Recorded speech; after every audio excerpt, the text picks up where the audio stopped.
Erkak kishida urug'i 0 bo'lsa, tabiiy homiladorlik yuzaga keladimi?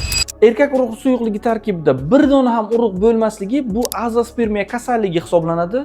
Ushbu kasallikning 3 ta turi farqlanadi. O'sha 3 turdan faqatgina bitta turi, ya'ni gipogonadotropniy gipogonadizm degan turida bosh miyadan ma'lum bir jinsiy gormonlarning ajralib chiqishi bloklanganligi natijasida erkak tuxumchasining ichida urug'larning ishlab chiqarilmasligi holati yuzaga keladi. Biz shifokorlar ushbu gormonlarni inyeksiya tarzida erkaklarga qilganimizda, erkaklarning o'zining mo'yaklarida urug'larning ishlab chiqarish jarayoni qayta tiklanadi va ularda urug' ishlab chiqariladi.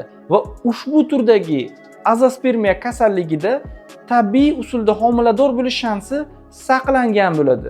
Azospermiya kasalligining o'zi bu juda ham murakkab kasallik hisoblanadi. Qanaqa turda bo'lishidan qat'iy nazar, erkak mo'yaklarida urug'ning topilishi ushbu kasalligi bor bo'lgan bemorlar uchun baxt hisoblanadi. O'z sog'lig'ingizga e'tiborli bo'ling va faqatgina malakali shifokorlarga murojaat qiling. Ushbu videoni esa saqlab qo'yishni unutmang.